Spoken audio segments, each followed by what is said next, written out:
cars coming across the line. A couple of white cars in Team Lotus colours, and then car number 69, the flamboyant Gordon Shedden in the Mercury Comet Cyclone, and that's in bright turquoise with big NASCAR numbers. The three-time British Touring Car champion, racing in the World Touring Car Series with Audi this year.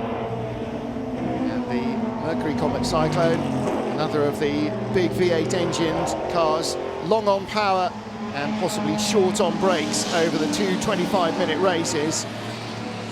So Flash will be having his work cut out for him, I think, trying to stay with the Cortinas.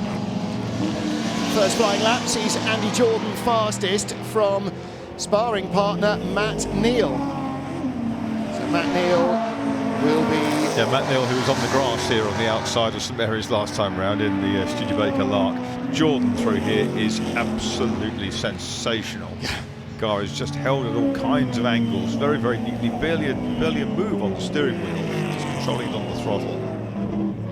Oh, and there's a Cortina on the grass, just out of Woodcote. And that's the white car with the gold. That's Steve Soper's car. So Gordon Shedden across the line. And Ash Sutton goes second quickest. That's the red Lotus Cortina with a white stripe. Rob Huff third fastest. That's car number 13. So Mike Jordan now back at the top of the pile. He goes quicker than Steve Soper, 1 minute 30.840.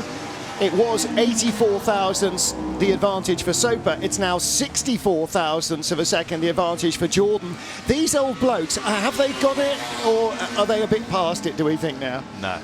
Olivier Hart, 7th quickest, ahead of Nick Whale. You don't forget how to ride a bicycle, as you don't, do you? That's for sure. Steve Soper dived alongside the BMW into left-hander at St Mary's, all couple of tyres smoking. Gave him a bit of a fright, I think. Jordan's right on it. Jordan's now quickest on that 1:30.840 by 64 thousandths of a second. So staking their claim as the top pro. And he's on a better lap as well, Jordan. Soper isn't. Roger Wills is. Purple first sector, quicker than anybody else. And young Olivier Hart, fastest in the speed trap in Sector 2, 130 miles an hour. I first met him at Zandvoort a couple of years ago. I was introduced to him by Freddie, the team manager, and he was on the stairs outside the headmaster's office, about to get a slap wrist for touching somebody in his Ford Mustang. That apple didn't fall far from the tree, did it?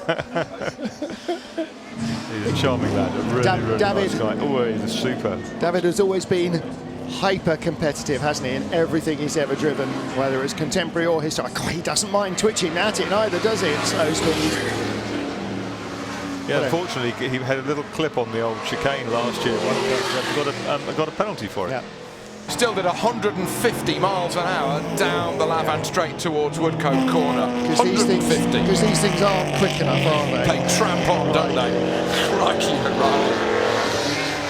We know this is quick enough, but once they got to Le Mans, that's why they needed things like the Daytona Coupe, because they got to 150 and then stopped. The next 5 miles an hour took another 300 horsepower to achieve. So, but that's physics, Martin. You need 8 times the power to go twice as fast. Yeah, apparently so. And 6 times the bravery to try and go around the outside of an E-Type that doesn't know you're coming as well. Number 2 car, that's the Hunt and Prio car that the Cobra just went around.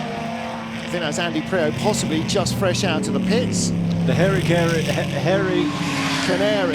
came past me very slowly. I think it was his first lap out of the pits, just warming up. I would guess as well. I think, is that Flash? That is Flash at the wheel. The 94 Cobra. Cheeky going through, not losing much time into that final chicane. Fifth at the moment is Sheds on a 1:27.3. Purple first sector. It's looking good, it's looking good, it's looking pole position. Fantastic. And he caught Anthony Reid and Nick Minassian's car on the run into the chicanes. I asked him last night, are you nervous? And even a racing driver, a pro, said, just a little bit. Yeah. And this car was made by Ed Hamill. It's prepared by Henry Nicholas of Chiron Race Cars, whose father was a clubman racer. And it really, Darren loves all these things, these new challenges he faces with such relish. There is a degree of racing driver G-ing up going on yesterday in our hotel. Darren Turner and Aston Martin teammate Johnny Adam were joined by Karun Chandok, who just cranked up the handle a little bit, and they were G-ing each other up because Karun's in something that he's not driven before as well. So they were all venturing out into territories uncertain. At least John Bladen's McLaren M1 has a little bit more running history, perhaps, certainly in the UK, than the Hamill does. 130 mile an hour, as good as for Darren Turner down the back section. Now he's coming up to the next intermediate split. He did a personal best lap on the last lap, and because he's only done 6 laps in this car, every lap at the moment will be quicker than the previous one. He's done a next in best intermediate split, 150 miles an hour, as opposed to Whittaker's 163. Martin Haven shakes his head. Here comes Turner through the final chicane. Just one more gear change to go before he crosses the line. He won't get pole. He's in 6th at the moment. Will he improve upon that 6th position? No, not quite, to the tune of 100ths of a second. Fidget leading that lot. Here is Troy Corser on screen with the regular number 11, just come up to that 3rd position with the BMW. Let me tell you, it's right-hand gear change, one down, the rest up.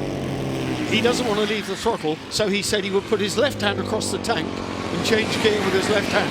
And let's see if we can actually see him doing that, number 11, Troy Corser, on the 500cc supercharged R15 SS. And there are 2 of those here. Maria Costello is on a 750 supercharged BMW.